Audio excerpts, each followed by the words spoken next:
Good morning, BA History Honours first semester student. তোমাদের সাথে আজকে প্রথম ক্লাস, প্রথম সাক্ষাৎ হওয়ার সুযোগ তো হলো না, যেহেতু ভার্চুয়াল ক্লাস।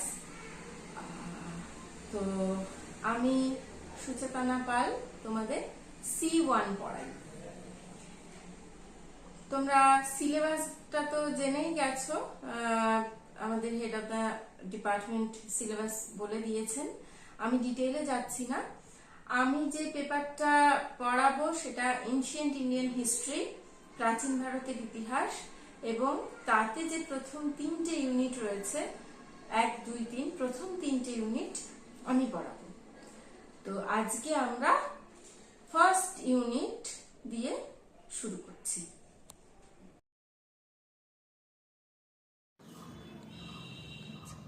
আমরা ইউনিট 1-এর ফার্স্ট যে টপিকটা রয়েছে, জিওগ্রাফিক্যাল ব্যাকগ্রাউন্ড অফ ইন্ডিয়া, সেটা দিয়ে আজকের ক্লাসটা শুরু করছি।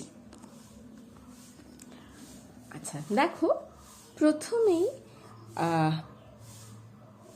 জিওগ্রাফিক্যাল ব্যাকগ্রাউন্ড অফ ইন্ডিয়া, অর্থাৎ এক্ষেত্রে আমাদের যে প্রশ্নটা হতে পারে সেটা হচ্ছে influence of geography and environment on Indian history. এবার মনে হতে পারে, প্রথমেই যে প্রশ্নটা মনের মধ্যে আসতে পারে বা আসে, যে ইতিহাসের সঙ্গে ভূগোলের সম্পর্ক কি? আদৌ কোনো ঘনিষ্ঠ সম্পর্ক আছে? ভূগোল এবং ইতিহাস কি পরস্পরের সঙ্গে সংযুক্ত? বা এদের মধ্যে যে সম্পর্ক সেটা কি আমাদের ইতিহাসের ভৌগোলিক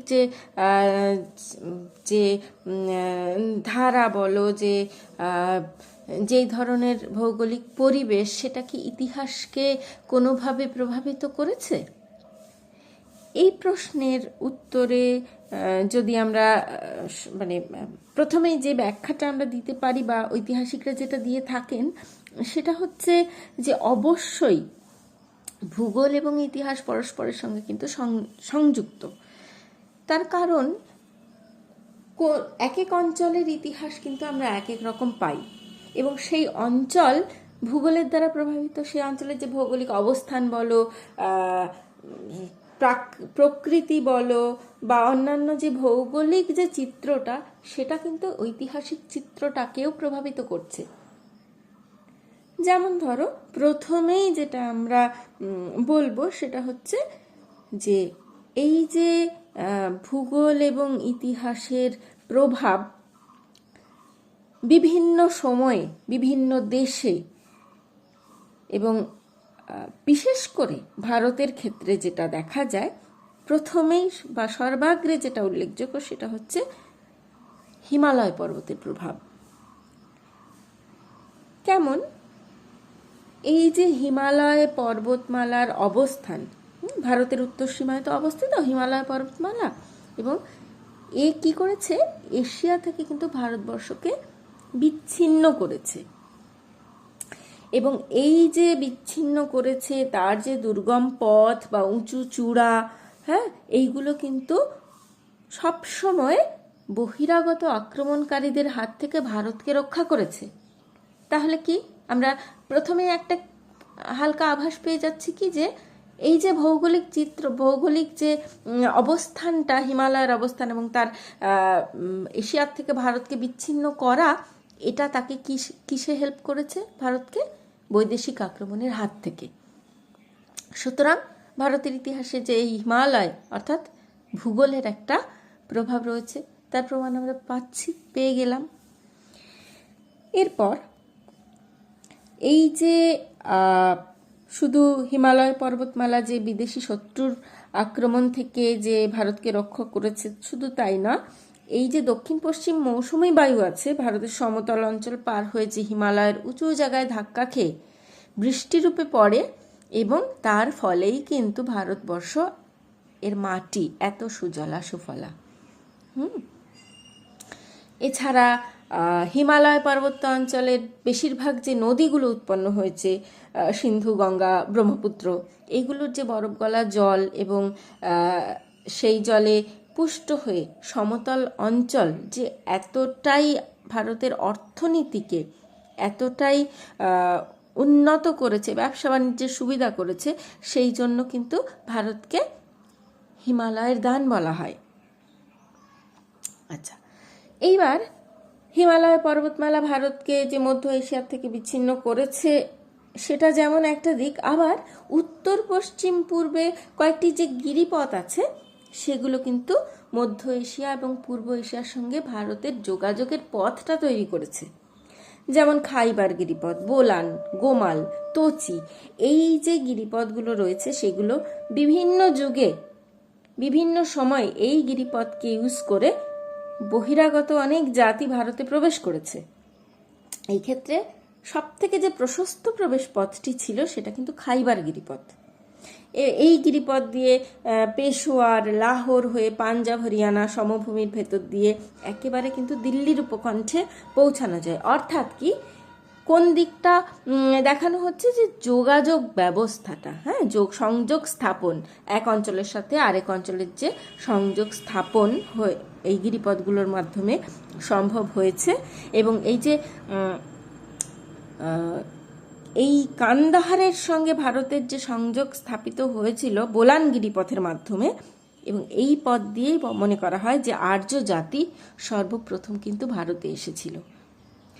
তারপর তো বিভিন্ন জাতির নাম আমরা জানি, পারসিক, ম্যাসিডোনীয়, ব্যাকট্রীয়, শক-হুন, হ্যাঁ, কুষাণ প্রভৃতি জাতিগুলো কিন্তু সবাই এই উত্তর পশ্চিম গিরিপথকে ইউজ করে, ব্যবহার করেই ভারতবর্ষে প্রবেশ করেছে। আচ্ছা, এরপরে গিরিপথগুলো আরও নানাভাবে সহায়তা করেছে। বিভিন্ন দেশের সঙ্গে সাংস্কৃতিক সম্পর্ক গড়ে উঠেছে গিরিপথ, প্রাচীন গিরিপথের মধ্য দিয়ে তিব্বত, চীন প্রভৃতির সঙ্গে সংযোগ স্থাপিত হয়েছে। তারপর এখানকার যে অধিবাসীরা, হ্যাঁ, সেই অধিবাসীদের মধ্যে পারস্পরিক যে একটা সাংস্কৃতিক বিনিময় বলো, নানা রকম মানে তাদের যে জীবনধারা আমরা জানতে পারছি, সেই জীবনধারা, পার্বত্য অঞ্চলের মানুষরা খুব কষ্ট সহিষ্ণু, পরিশ্রমী, এগুলো কিন্তু এই যোগাযোগের মাধ্যমে আমরা অবহিত হই। আচ্ছা, এরপরে অর্থাৎ হিমালয় পর্বতের যে একটা বড় ভূমিকা রয়েছে ভারতের ইতিহাসের ক্ষেত্রে, তার প্রমাণ আমরা পাচ্ছি। এরপর আরেকটা ভৌগোলিক উপাদান যেটা ভীষণভাবে ভারতবর্ষের ইতিহাসকে, আমাদের ইতিহাসকে সমৃদ্ধ করে, তা হচ্ছে নদ নদীর প্রভাব। নদ নদীর প্রভাবের ক্ষেত্রে কীরকম দেখা যায়, যে আমরা তো জানি যে প্রাচীন যত সভ্যতার নাম আমরা জানি সবই তো নদীকে কেন্দ্র করে, তাই না? মিশর নীল নদের উপত্যকায় গড়ে উঠেছে, সিন্ধু সভ্যতা আমাদের সিন্ধু নদের তীরে গড়ে উঠেছিল, সেরকম ইউফ্রেটিস টাইগ্রিস নদীর তীরে গড়ে উঠেছিল প্রাচীন মেসোপটেমিয়া সভ্যতা। এরকম কিন্তু অনেক সভ্যতার নাম আমরা জানি যেগুলো নদীমাতৃক, নদীকেন্দ্রিক সভ্যতা। আবার দক্ষিণে গোদাবরী, কৃষ্ণা, তুঙ্গভদ্রা প্রভৃতি উপত্যকায় দ্রাবিড় সভ্যতার উদ্ভব হয়েছিল। এইভাবে নদীগুলো আবার নানাভাবে কিন্তু ইতিহাসকে প্রভাবিত করেছে। নদী পথে বৈদেশিক আক্রমণকারীরা ভারতের ভেতরে ঢুকেছে, নদী দিয়ে বড় বড় এই নদীপথ ব্যবহার করে যে সমভূমি অঞ্চলগুলোতে বড় বড় সাম্রাজ্য গড়ে উঠেছে। আবার সিন্ধু, গঙ্গা, যমুনা উপত্যকায় উর্বরা জমি দখলের জন্য ভারতের বিভিন্ন রাজবংশগুলো নিজেদের মধ্যে কিন্তু পারস্পরিক দ্বন্দ্বে লিপ্ত হয়েছে। হ্যাঁ, নদী তখন মানে যেই সময়কার ইতিহাস ধরে আমরা পড়ছি, প্রাচীন যুগ, সেই সময় কিন্তু নদী ছিল যোগাযোগের মুখ্য মাধ্যম।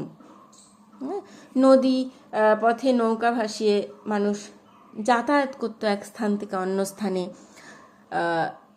ব্যবসায়িক যে কার্যকলাপ, আমদানি রপ্তানি, সেগুলো হতো। নদীকে কেন্দ্র করে বড় বড় শহর গড়ে উঠেছে, বাণিজ্য কেন্দ্র গড়ে উঠেছে। এরকম গঙ্গার দুই তীরে আমরা বিখ্যাত কিছু নগরের নাম জানি, পাটলিপুত্র, কনৌজ, বারাণসী। হ্যাঁ, এই সমস্ত নদীর এই মানে শহরগুলোতে কিন্তু নদ নদীর ভীষণ প্রভাব। আচ্ছা, এরপরে আরেকটা যেটা আছে ভৌগোলিক, যে আরেকটা দিক উল্লেখ না করলেই নয়, সেটা হচ্ছে কিন্তু সমতল ভূমি। সমতল ভূমিরও যথেষ্ট প্রভাব থাকে ইতিহাসের ক্ষেত্রে।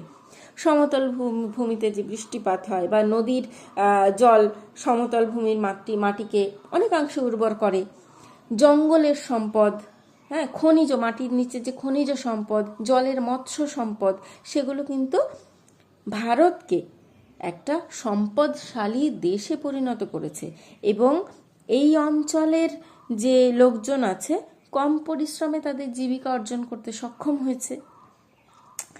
এবং শুধু তাই না, এই যে সমতল ভূমির যে নিজস্ব সম্পদ, খনিজ সম্পদ বা মৎস্য সম্পদ বলো বা এই যে প্রাকৃতিক যা কিছু আছে, হ্যাঁ, সমভূমিতে উর্বর মাটি, সেই সমস্ত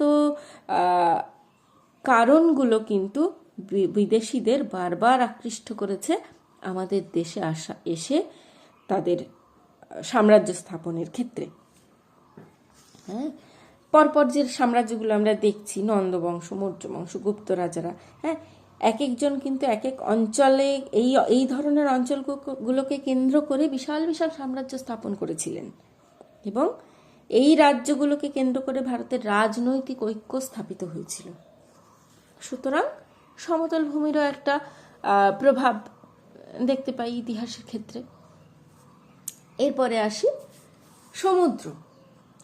সমুদ্রের কথা একদম যদি শুরুতে আমরা বলি যে সিন্ধু সভ্যতা, ভারতের প্রথম সভ্যতা, সিন্ধু সভ্যতার সময় আমরা দেখি যে সমুদ্রের গুরুত্ব, সমুদ্রের ভূমিকা কতখানি। ঠিক যেমন গিরিপথগুলোকে বহির্দেশগুলো ব্যবহার করেছিল, ঠিক সেই রকমই সমুদ্রগুলোকেও কিন্তু বিদেশিরা ব্যবহার করেছে। আবার আরেকটা দিক উল্লেখ করতে হয় যে ভারতবাসীকে সমুদ্র পথে আত্মরক্ষার জন্য কোনোদিন চিন্তা করতে হয়নি। প্রাচীনকাল থেকেই ভারতের পূর্ব ও পশ্চিম উপকূলে বেশ কয়েকটি বন্দর গড়ে উঠেছিল। এই বন্দরগুলো কি একদিকে পশ্চিম এশিয়া ও পাশ্চাত্য দেশগুলো ছিল, অন্যদিকে আবার দক্ষিণ পূর্ব এশিয়ার রাজ্যগুলিতে সাংস্কৃতিক, বাণিজ্যিক এই ধরনের সংযোগও রক্ষা করে চলেছে বরাবর। সমুদ্রপথে বাণিজ্য হয়েছে, হ্যাঁ, সিংহল, মালয়, জাভা, ইন্দোচীন, সুমাত্রা, এগুলিতে কিন্তু ভারতীয় ধর্ম উপনিবেশ প্রচারিত হয়েছে। মানে এইভাবে সমুদ্রও কাজে লেগেছে ভারতীয় সভ্যতার ক্ষেত্রে। এছাড়া আছে প্রাকৃতিক সম্পদ। প্রাকৃতিক সম্পদ বলতে প্রথমে যেটা মনে হয় কি, বনজ সম্পদ। সেটা ভারত বরাবর বনজ সম্পদে সমৃদ্ধ। শাল, সেগুন, মেহগিনি, চন্দন, এই ধরনের যে দামি কাঠ, সেগুলোতে ভারত বরাবর নিজের একটা আলাদা জায়গা করে নিয়েছে। বনজ সম্পদ যেমন নিজেদের মধ্যে, যখন আমরা দেখব পরবর্তীকালে ষোড়শ মহাজনপদ যখন পড়ব, যে মগধের এমন কি ছিল যার জন্য মগধের উপরে সবার এত দৃষ্টি ছিল, তার কারণ তার নিজস্ব যে সম্পদ, বনজ সম্পদ, খনিজ সম্পদ।